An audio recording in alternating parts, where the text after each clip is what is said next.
नमस्कार, मैं doctor Dilip Kumar, assistant professor, guest faculty, Vidyabhavan Mahila college Siwan एवं counsellor NOU Patna. Student and friends, पिछली कक्षा में हम लोग भक्ति आंदोलन के बारे में पढ़ रहे थे। भक्ति आंदोलन में आज हम लोग चिश्तिया संप्रदाय के बारे में पढ़ेंगे। चिश्तिया संप्रदाय यह काफ़ी इम्पोर्टेंट है और चिश्तिया संप्रदाय से अक्सर लगभग सारे एग्जाम में प्रश्न पूछे जाते हैं। तो आइए हम लोग चिश्तिया संप्रदाय के बारे में जानते हैं। चिश्तिया संप्रदाय के संस्थापक जो थे वह ख्वाजा अबू अब्दाल चिश्ती थे और दूसरा जो है ख्वाजा अबू इसहाक सामी चिश्ती, यानी ये इनके संस्थापक चिश्तिया संप्रदाय जो थे उनके दो संस्थापक माने जाते हैं। अलग अलग पुस्तकों में या अलग अलग विद्वानों के द्वारा कहा जाता है कि ख्वाजा अबू अब्दाल चिश्ती अथवा ख्वाजा अबू इसहाक सामी चिश्ती के द्वारा जो है चिश्तिया संप्रदाय की स्थापना की गई थी। जहाँ तक भारत में बात की जाए तो भारत में ख्वाजा मोइनुद्दीन चिश्ती के द्वारा जो है वह चिश्तिया संप्रदाय की स्थापना की गई थी। ख्वाजा मोइनुद्दीन चिश्ती, जिनका जन्म 1141 ईस्वी में अफगानिस्तान में हुआ था। अफगानिस्तान में एक जगह है सिस्तान, तो इस सिस्तान जगह में ये इनका ख्वाजा मोइनुद्दीन चिश्ती का जन्म हुआ था।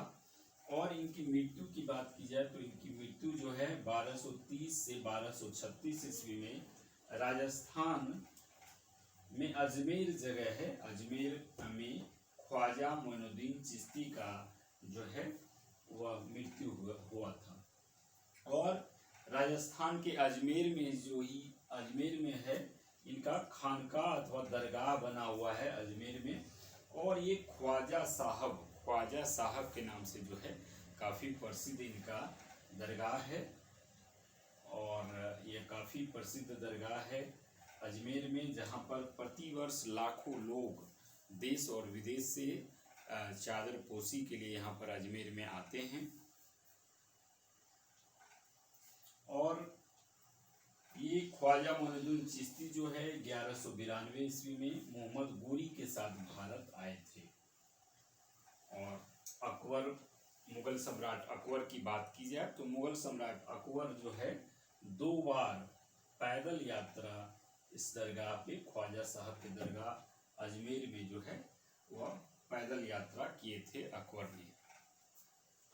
इनके ख्वाजा मोइनुद्दीन चिश्ती के प्रमुख शिष्य अथवा उत्तराधिकारी की बात की जाए तो शेख हमीउद्दीन नागौरी और दूसरा जो है कुतुबुद्दीन बख्तियार काकी, ये दो इनके प्रमुख शिष्य अथवा उत्तराधिकारी थे। आइए बारी बारी से जानते हैं इनके बारे में। तो शेख हमीउद्दीन नागौरी, इनका जन्म जो है राजस्थान के नागौर में हुआ था और इन्हें जो है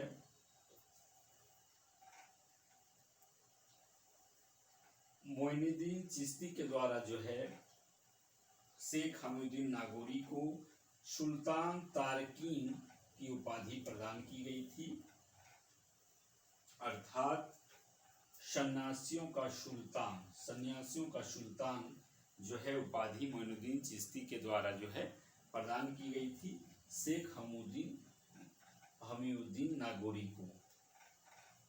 अब आइए हम लोग ख्वाजा कुतुबुद्दीन बख्तियार काकी के बारे में जानते हैं। ख्वाजा कुतुबुद्दीन बख्तियार काकी, तो ख्वाजा कुतुबुद्दीन बख्तियार काकी का जो जन्म है वह फरगना में हुआ था और इसकी मृत्यु जो है दिल्ली में हुआ था। और जैसा हम जानते हैं कि कुतुबुद्दीन ऐबक जो है वह ये ख्वाजा कुतुबुद्दीन बख्तियार काकी के ही नाम पर जो है कुतुब मीनार का निर्माण ऐबक के द्वारा करवाया गया था।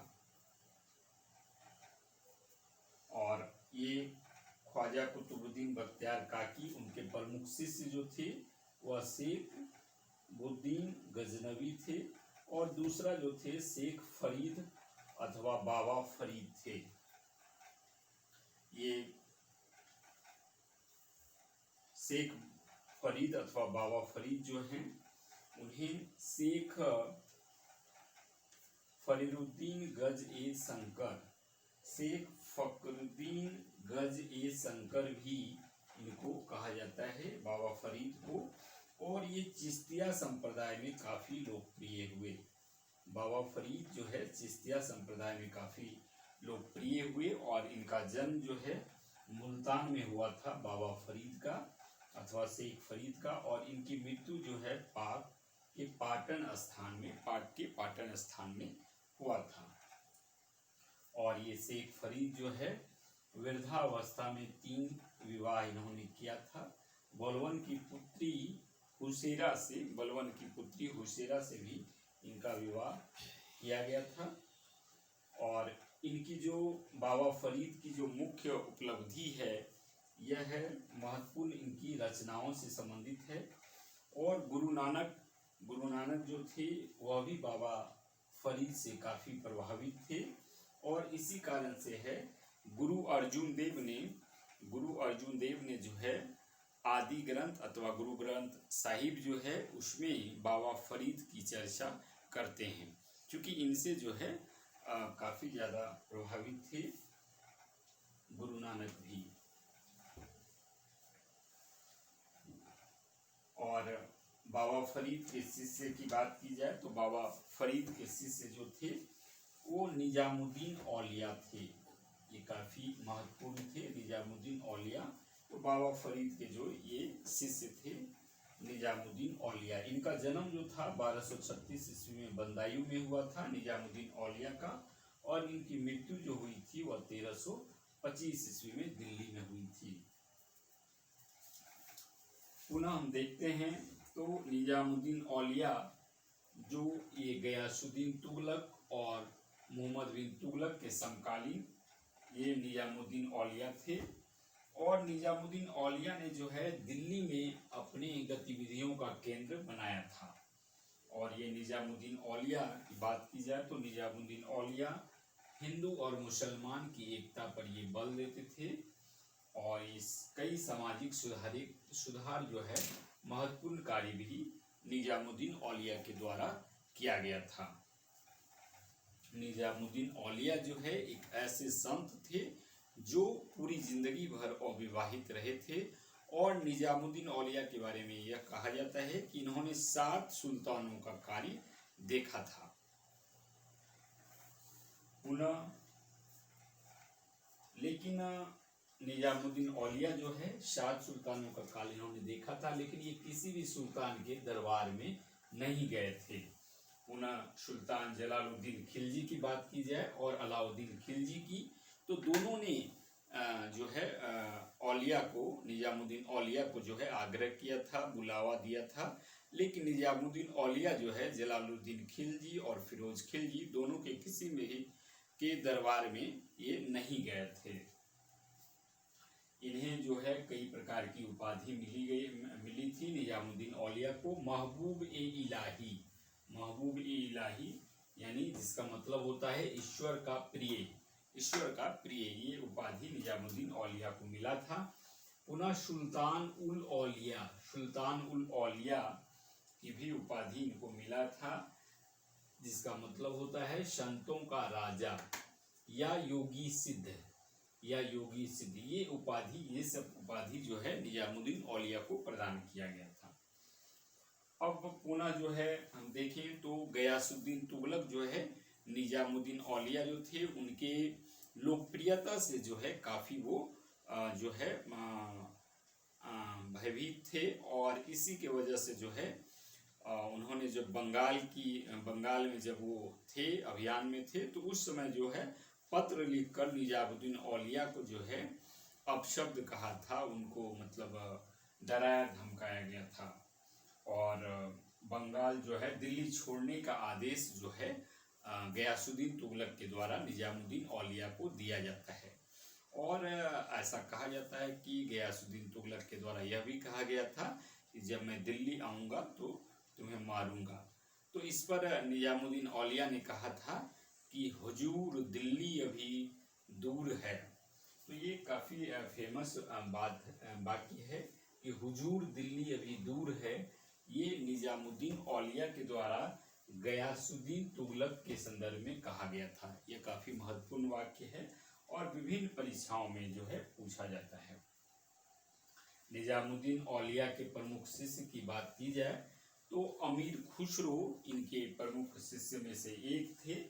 और अमीर खुसरो इतने निजामुद्दीन औलिया के प्रिय शिष्य थे कि जब निजामुद्दीन औलिया की मृत्यु हो जाती है तो उसके दूसरे दिन ही उनके प्रिय शिष्य जो हैं वो अपना प्राण त्याग देते हैं। अमीर खुसरो इतने ये प्रिय थे, यानी उनके मृत्यु के ही दूसरे दिन जो है ये अमीर खुसरो जो है वो अपना प्राण त्याग देते हैं।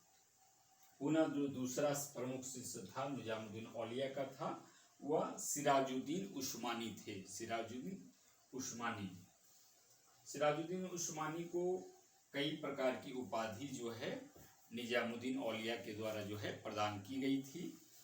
और ये उपाधि था आईना ए हिंद की उपाधि सिराजुद्दीन उस्मानी को प्रदान की गई थी। और इसके साथ ही भारत दर्पण की भी उपाधि सिराजुद्दीन उस्मानी को प्रदान की गई थी।